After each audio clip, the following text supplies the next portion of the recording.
नमस्कार. Share market, financial market हे शब्द ऐकून कधी डोक्यात गोंधळ उडालाय का? काळजी करू नका. आज आपण हे सगळं अगदी सोप्या भाषेत समजून घेणार आहोत. जर आपण गुंतवणुकीच्या दुनियेत नवीन असाल, तर हे विश्लेषण खास आपल्यासाठीच आहे. चला तर मग सुरुवात करूया. मराठी ऑप्शन मंत्रामध्ये तुम्हा सगळ्यांचं खूप खूप स्वागत आहे. इथे आपण गुंतवणुकीचे असेच अवघड विषय सोपे करून शिकणार आहोत. अच्छा, पुढे जाण्याआधी एक छोटासा प्रश्न आहे. आपण कधी शेअर मार्केट हा शब्द ऐकला आहे का? किंवा कधी गुंतवणुकीबद्दल विचार केला आहे? आपलं उत्तर काहीही असो, खाली कमेंट बॉक्समध्ये आम्हाला नक्की सांगा. तर हे आर्थिक बाजार म्हणजे नेमकं काय असतं? चला, हे समजून घेण्यासाठी आपण एका शॉपिंग मॉलची कल्पना करूया. हो, शॉपिंग मॉल. विश्वास ठेवा, ह्या मॉलच्या मदतीने सगळं एकदम सोपं होऊन जाईल. चला तर मग आपल्या या फायनान्शियल मॉलच्या पहिल्या मजल्यावर जाऊया. याचं नाव आहे मनी मार्केट, म्हणजेच आपल्या रोजच्या गरजेचा वस्तूंचा विभाग. आता बघा, आपल्याला घरात रोजच्या वापरासाठी काही गोष्टी लागतात. दूध, भाजीपाला, बरोबर? मनी मार्केट म्हणजे अगदी तसंच काहीतरी आहे. इथे अगदी कमी वेळेसाठी म्हणजे शॉर्ट टर्म गरजांसाठी पैशांची देवाणघेवाण चालते. तर इथे जे काही व्यवहार होतात ना, ते साधारणपणे 1 वर्षापर्यंतच्या मुदतीचे असतात. आणि याचा वापर कोण करतं? तर प्रामुख्याने बँका आणि सरकार, त्यांच्या छोट्या मोठ्या तात्पुरत्या गरजा भागवण्यासाठी. आणि हो, या सगळ्यावर लक्ष ठेवून असतं आपलं भारतीय रिझर्व्ह बँक म्हणजेच RBI. ओके, आता रोजच्या गरजा तर झाल्या. चला आता मॉलच्या त्या विभागात जाऊया जिथे मोठ्या गोष्टी मिळतात, म्हणजेच कॅपिटल मार्केट. आता विचार करा, आपल्याला घर घ्यायचंय किंवा जमीन. ही काही छोटी गोष्ट नाही, ही एक मोठी लाँग टर्म गुंतवणूक आहे. कॅपिटल मार्केट म्हणजे नेमकं हेच, जिथे खूप मोठ्या कालावधीसाठी गुंतवणूक केली जाते.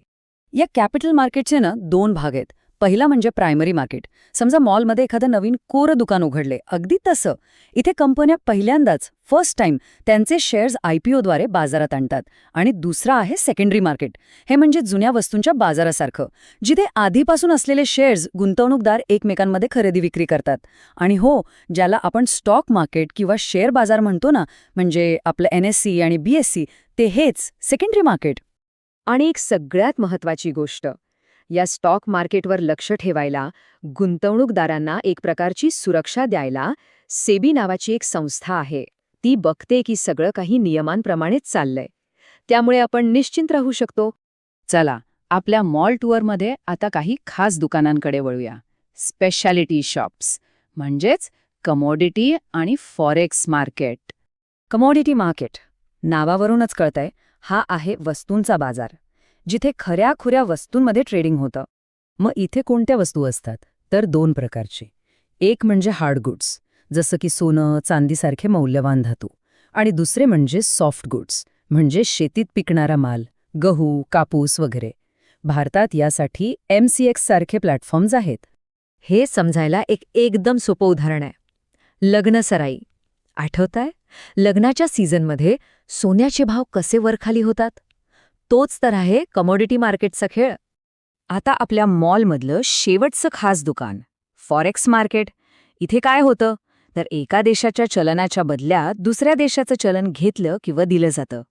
उदाहरणार्थ, समजा भारतीय रुपये देऊन अमेरिकन डॉलर घ्यायचे आहेत, तर हा व्यवहार फॉरेक्स मार्केटमध्ये होतो. आणि याचा वापर आपण कधी करतो? कधी विचार केलाय? जेव्हा आपण परदेशात फिरायला जातो किंवा बाहेरच्या देशातून एखादी वस्तू ऑनलाईन मागवतो ना, तेव्हा कळत नकळतपणे आपण सुद्धा या मार्केटचा एक भाग बनतो.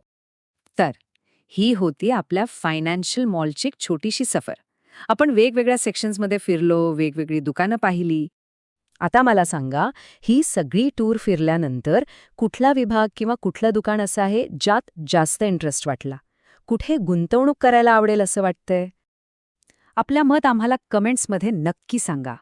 आपल्याला स्टॉक मार्केटमध्ये जास्त रस वाटला की कमोडिटी मार्केटमध्ये? आम्ही तुमच्या उत्तरांची वाट बघतोय.